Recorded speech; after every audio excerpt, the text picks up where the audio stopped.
સ્વાતંત્ર્યવીરોની લડતના પરિપાક રૂપે 200 વર્ષથી બ્રિટિશોની ગુલામીની જંજીરમાં જકડાયેલા ભારતને તારીખ 15 ઓગસ્ટ 1947ના દિવસે આઝાદી મળી હતી। 77 વર્ષ પહેલા મળેલી આ સ્વતંત્રતાના 78મા સ્વાતંત્ર્ય પર્વ દિને રાષ્ટ્રની સાથે રાજ્યભરમાં ઉત્સાહભેર ભવ્ય ઉજવણી કરવામાં આવી રહી છે।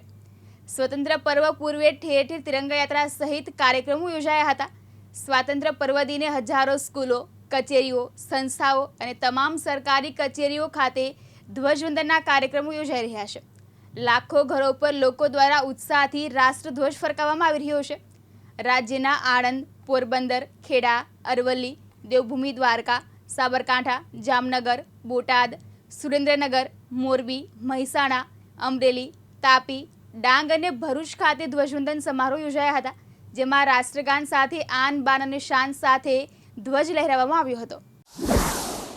આખા દેશની અંદર દેશના પ્રધાનમંત્રી શ્રી નરેન્દ્ર મોદી સાહેબના આહવાન થકી તિરંગા યાત્રા આખા દેશમાં ખૂબ ઉત્સાહ અને આનંદ સાથે જ્યારે 15મી ઓગસ્ટે જ્યારે આખા ભારત દેશની અંદર જ્યારે ધ્વજ લહેરાવાનો ત્યારે દેશના પ્રધાનમંત્રીએ નક્કી કર્યું છે કે આખા દેશમાં તિરંગા યાત્રા થાય, ઉત્સાહ આનંદથી આઝાદીની જે લડાઈ હતી, આઝાદી આપણને મળી એ માટે ઉત્સાહ અને આનંદની અંદર આખા દેશની અંદર તિરંગા યાત્રા થઈ રહી છે। ત્યારે આ મારી 138 વિધાનસભા ક્ષેત્રમાં પણ લગભગ 10 કિલોમીટરની યાત્રા સૌ કાર્યકર્તાઓ, સ્વૈચ્છિક સંસ્થાના વડાઓ, શાળાના બાળકો, શાળાના શિક્ષકો સૌ સાથે મળીને ઝાપ સ્ટેન્ડથી માંડીને અમારું પાનવડ જે મહાદેવ મંદિર, પંચ પાંડેશ્વર મહાદેવ મંદિર વર્ષો જૂનું પુરાણું મંદિર છે ને પાનવડનું ખૂબ મોટું મહત્વ છે। એવા પાનવડ નગરમાં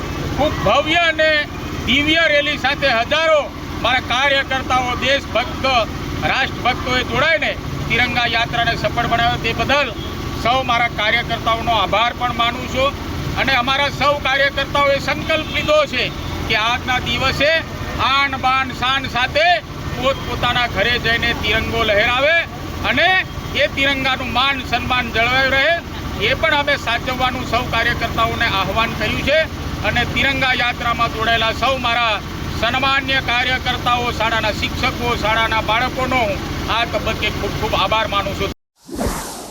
બોટાદ આંતરરાષ્ટ્રીય હિન્દુ પરિષદ જિલ્લા પ્રમુખ। આજે આંતરરાષ્ટ્રીય દ્વારા કાર્યક્રમ ગોઠવવામાં આવ્યો છે, આજે આંતરરાષ્ટ્રીય હિન્દુ પરિષદ અને રાષ્ટ્રીય બજરંગ દળ દ્વારા આખા ભારતમાં આજે 14 ઓગસ્ટ એટલે અખંડ ભારત બનાવવા માટે જે નેમ લીધી છે એ માટેનો આજે કાર્યક્રમ હતો। તેમાં બધા કાર્યકર્તાઓએ અને ગામના જે આગેવાનો બધા જોડાઈને અને આ કાર્યક્રમને સફળ બનાવ્યો છે। 78th इंडिपेंडेंस डे अंतर्गत अपने बड़ोड़ा सेंट्रल जेल में आज सुरेली आज़ादी कार्यक्रम योजવામાં આવેલો છે, જેમાં कैदी भाईओ द्वारा લખેલી ગીતો અને कैदी भाईओ द्वारा તેને આવાજ આપવામાં આવેલો છે અને એક આલ્બમનું લોન્ચ કરવામાં આવેલું છે। અને એ તિરંગા યાત્રા અને જે 78th इंडिपेंडेंस डे ભાગરૂપે આપણે એ કાર્યક્રમ બરોડા સેન્ટ્રલ જેલમાં યોજવામાં આવેલો છે।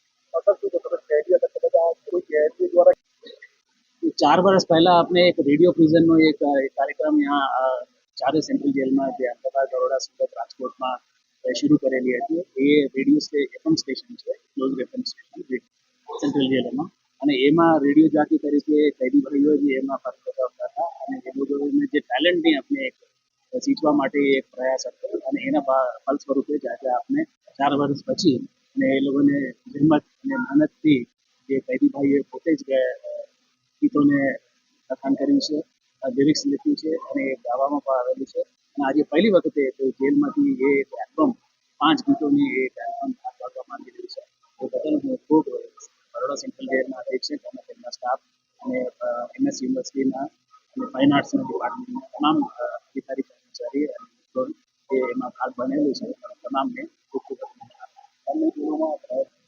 ચારો સેન્ટ્રલ જેલમાં જે કીધું છે કે આપણા રેડિયો પ્રિઝન છે અને એને આ વર્ષે અમે 13 ડિસ્ટ્રિક્ટ જેલોમાં પણ એ રેડિયો પ્રિઝન એ એફએમ સ્ટેશન શરૂ કરવામાં આવી રહ્યું છે અને મને ચોક્કસ ખાતરી છે કે આ રીતે જ જે ટેલેન્ટ જે कैदी ભાઈઓમાં છે એ આવતા દિવસોમાં જોવા મળશે।